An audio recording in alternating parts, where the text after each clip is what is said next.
자, 여러분, 신용등급이 사라지고 새로운 제도가 생겼어요. 3분 안에 끝내야 하는 코너인데 이건 좀 중요한 부분이 많다 보니까 이번만큼은 곱빼기로 합니다. 6분 소식 시작! 여러분, 뉴스나 다른 영상들을 통해서 많이 들으셨을 거예요. 이 신용등급이 없어진다는 거. 신용등급 대신에 신용점수로 변경이 된다고 합니다. 같은 거 아닌가? 그동안 우리나라의 신용등급 제도는 1에서 10등급까지 나뉘어서 운영을 하고 있었어요. 5천만 국민을 고작 10단계로 나뉘는 건 좀 너무하다 싶은 거예요. 점수제로 변경이 됐다는 거는 이제 10개의 조각에서 1000개의 조각으로 늘렸다는 거예요.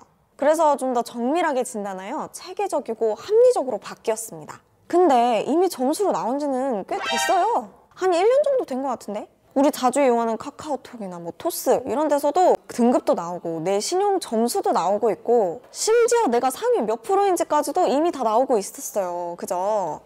뭐야, 이미 알고 있었는데. 이제 그도 그럴 게 2018년도부터 말이 계속 나왔던 건데 드디어 제도화가 된 겁니다. 사실 솔직히 엄청 신박하다 이런 느낌은 아니에요. 하지만 공식적으로 이렇게 제도가 바뀌게 된 거잖아요. 바뀌어서 좋은 점은 뭘까요? 10점 만점이었던 게 1000점 만점으로 변하게 되니까 그동안 이제 불이익이 있었던 부분들이 좀 많이 해소가 되는 부분이 있습니다. 그리고 점수로 가시화가 되니까 우리 스스로 신용 점수를 관리를 하기도 더 쉬워졌고요. 여러분, 신용 등급은 어디에 쓰이느냐면 대출 받을 때, 대출을 받을 때 이 신용등급이 굉장히 중요한 역할을 합니다. 뭐 등급을 나누는 것 자체가 솔직히 뭐 기분이 나쁜 일이기는 하지만 이 금융회사가 나라는 사람은 이 점수로 판단을 하게 되는 거예요. 금융회사가 나를 언제 평가할까요? 내가 돈을 빌릴 때죠. 이 사람이 돈을 갚을 수 있는 사람인지 신용을 조회를 하게 되는데 이 대출을 신청할 때 신용 등급 점수로 나를 평가를 하게 되는 거예요. 근데 사실 뭐 이제 신용 등급이 원래 좋으셨던 분들은 이 바뀐다고 이게 별로 크게 영향이 없어요. 제가 영상으로 한번 다뤄드린 적이 있었는데 이 신용 등급에 따라서 한도와 금리가 결정이 되기도 하지만 그거는 1차적으로 결정이 되는 거고요. 그 다음에 사실 은행 자체적으로도 또 평가를 하게 되거든요. 그래서 뭐 상위 등급에서는 뭐 1, 2등급 이런 분들은 크게 차이가 안 납니다.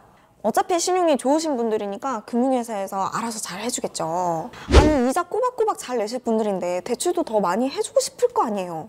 이 자본주의라는 게 그런 거예요. 자, 그럼 본격적으로 누가 혜택을 볼 것이냐. 신용등급이 6에서 7등급 사이에 계신 분들이 가장 혜택을 많이 보게 되실 거예요.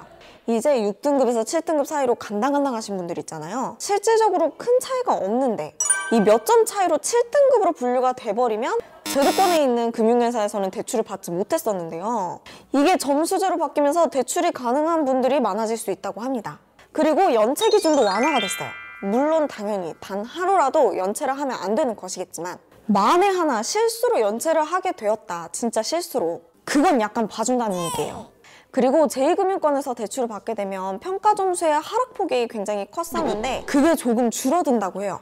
제2금융권에서 대출을 받는다고 하더라도 이전에는 시험 점수가 요만큼 하락을 했었다면 이제는 금리를 얼마에 받는지에 따라서 요만큼만 하락을 할 수도 있다고 합니다. 그러니까 여기 금융위원회에 써놓으신 거 보시면 신용 점수에 영향은 있어요. 이게 오해하시면 안 되는 게 영향이 없어지는 게 아니에요. 낮은 금리로 적용을 받으면 신용 점수의 하락폭을 완화해 준다는 거예요.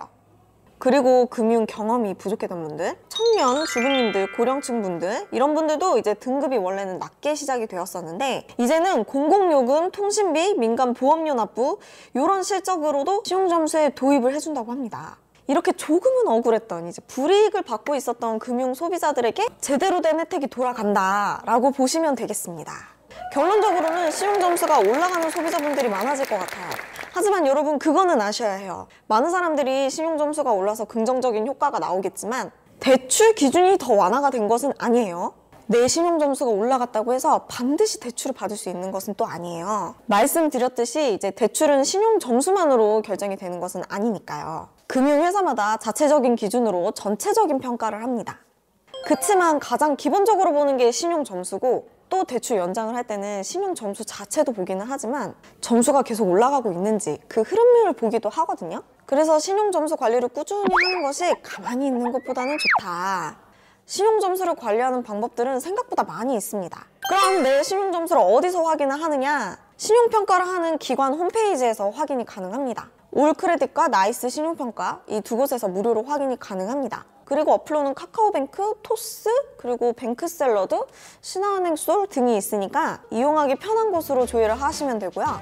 요즘에는 조금만 관심이 있다고 하면 이런 홈페이지랑 어플을 통해서도 신용점수를 올리는 팁들을 많이 제공을 하고 그거를 대응을 해주고 있어요. 우리 모두 신용점수 관리를 잘 해서 꼭 필요할 때 금융거래를 수월하게 하셨으면 좋겠습니다.